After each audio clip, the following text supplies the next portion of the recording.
জুলাই আগস্টে বৈষম্য বিরোধী ছাত্র আন্দোলনের সময় আশুলিয়ায় নিহত 6 জনের লাশ পুড়িয়ে ফেলার ঘটনায় জড়িত পুলিশের এসআই আব্দুল মালেক ও কনস্টেবল মুকুল চোকদারকে আন্তর্জাতিক অপরাধ ট্রাইব্যুনালে হাজির করা হয়েছে। সকালে কেরানীগঞ্জ কেন্দ্রীয় কারাগার থেকে তাদের আদালতে হাজির করা হয়। গত 25 ডিসেম্বর কিশোরগঞ্জ থেকে এসআই মালেক এবং কনস্টেবল মুকুলকে নবাবগঞ্জ থেকে গ্রেপ্তার করা হয়। এর আগে আশুলিয়ায় নিহতদের মরদেহ পোড়ানোর ঘটনায় আন্তর্জাতিক অপরাধ ট্রাইব্যুনালের চেয়ারম্যান বিচারপতি গোলাম মর্তুজা মজুমদারের নেতৃত্বে 3 সদস্যের ট্রাইব্যুনাল ঢাকা 19 আসনের সাবেক সংসদ সদস্য সাইফুল ইসলাম ও 4 পুলিশ কর্মকর্তার বিরুদ্ধে গ্রেপ্তারি পরোয়ানা জারি করেন। আজ ট্রাইব্যুনালে এ বিষয়ে শুনানি হবে।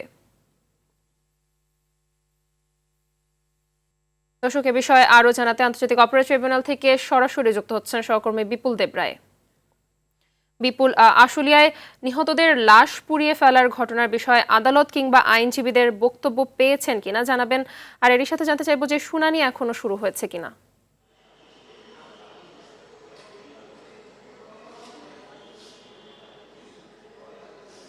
হ্যাঁ, মাহবুব বাশা, আপনি যেমনটা জানিয়েছিলেন যে আসলে জুলাইয়ের 5 আগস্টে যে গণ অভ্যুত্থান হয়েছিল এবং সেই গণ অভ্যুত্থানে যে ছাত্র নিহত হয়েছিল এবং সেখানে সবচেয়ে যে আলোচিত যে ঘটনাটি পুলিশের যে ভ্যানে যে 6 জনকে পুড়িয়ে মারা হয়েছিল, সেই অভিযোগে কিন্তু আজকে 2 জনকে এই আন্তর্জাতিক অপরাধ ট্রাইব্যুনালে হাজির করা হয়েছে, এসআই আব্দুল মালেক এবং কনস্টেবল মুকুলকে।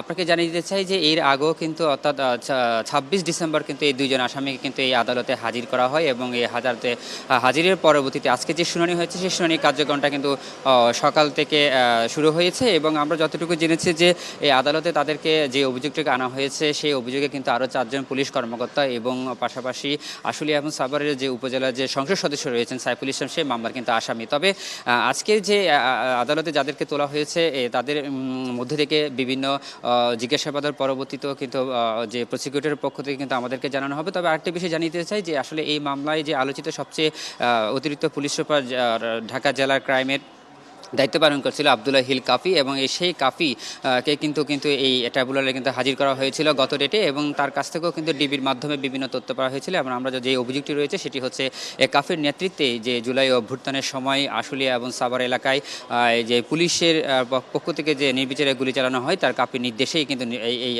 এই গুলিগুলো চালানো হয়েছিল। সেই সাথে আরেকটি বিষয় সেটি হচ্ছে এই মামলার যে প্রধান আসামি যে সংসদ সদস্য সাইফুল ইসলাম, তাকে কিন্তু এখনও গ্রেপ্তার করা হয়নি এবং ট্রাইব্যুনাল তাদের বিপক্ষে গ্রেপ্তারি পরোয়ানা জারি করা হয়েছে এবং আমরা পরবর্তী যে সংবাদ রয়েছে সেই সংবাদে কিন্তু এই ট্রাইব্যুনালের পক্ষ থেকে প্রসিকিউটরের পক্ষ থেকে কোনো বক্তব্য থাকলে সর্বশেষ তথ্য জানিয়ে দিতে পারবো। তো মাহবুব, এই ছিল আমার কাছে সর্বশেষ তথ্য। ধন্যবাদ আপনাকে।